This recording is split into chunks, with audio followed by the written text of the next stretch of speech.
নমস্কার।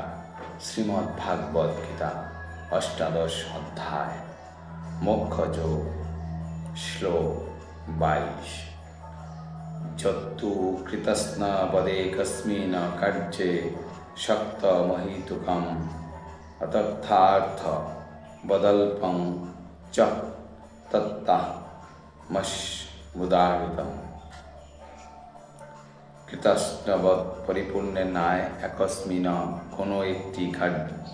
কোনো একটি কার্যে সপ্তম আসক্ত অহেতুকম কারণ বহিত অতত্ত্বার্থবৎ প্রকৃত তত্ত্ব অবগত না হয়ে অল্পম তুচ্ছ তব সেই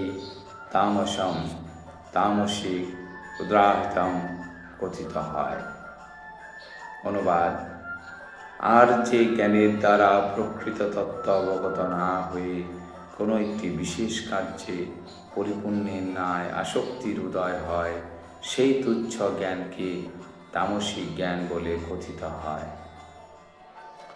সাধারণ মানুষের জ্ঞান সর্বদাই তমগুণের দ্বারা আচ্ছন্ন, কারণ বন্ধ জীবনে প্রত্যেকটি জীবই তমগুণে জন্মগ্রহণ করে থাকে।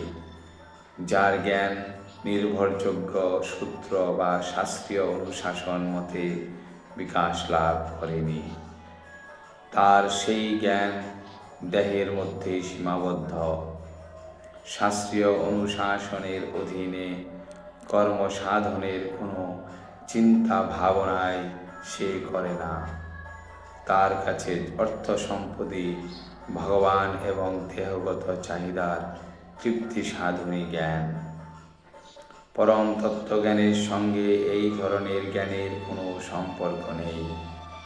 এটি অনেকটা সাধারণ একটি পশুর জ্ঞানের মতোই, শুধুমাত্র আহার, নিদ্রা, আত্মরক্ষা ও মৈথুন সংক্রান্ত জ্ঞান। এই ধরনের জ্ঞানকে এখানে তমগুণ প্রসূত বলে বর্ণনা করা হয়েছে। পক্ষান্তরে বলা যেতে পারে যে এই দেহের ঊর্ধ্বে চিন্ময় আত্মা সংক্রান্ত জ্ঞানকে বলা হয় সাত্ত্বিক জ্ঞান। মনোধর্ম ও জাগতিক যুক্তিতর্কের মাধ্যমে উদ্ভূত সমস্ত মতবাদ ও ধারণা সম্বলিত জ্ঞান রজোগুণাশ্রিত এবং কেবলমাত্র দেহসুখ ভোগ সংক্রান্ত জ্ঞান তামসিক বলে কথিত হয়। শ্লোক 23। নিয়তং সঙ্গরহিত রাগদ্বেষত কৃতম অফলপ্রেপ্সুনা কর্ম যত্তৎ সাত্ত্বিকমুচ্যতে।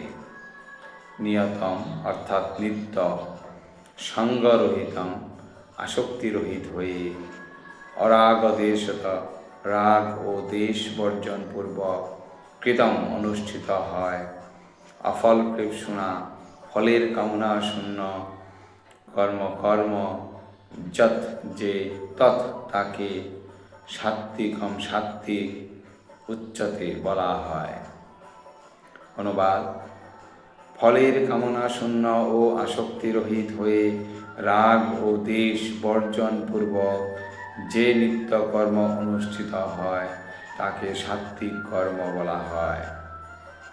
তাৎপর্য: শাস্ত্রীয় নির্দেশ অনুসারে সমাজের বিভিন্ন বর্ণ ও আশ্রম ব্যবস্থার পরিপ্রেক্ষিতে বিধিবদ্ধ বৃত্তিমূলক কর্তব্য কর্মাদি অনাসক্তভাবে বা কর্তৃত্ববোধশূন্য হয়ে সম্পাদিত হবার ফলে অনুরাগ বা বিদ্বেষ মুক্ত হয় এবং কৃষ্ণ ভাবনায় পরমেশ্বরের প্রীতিবিধানের উদ্দেশ্যে আত্মতৃপ্তি বা স্বীয় উপভোগ বহিত এই ধরনের সাধিত কর্মকে সাত্ত্বিক কর্ম বলা হয়।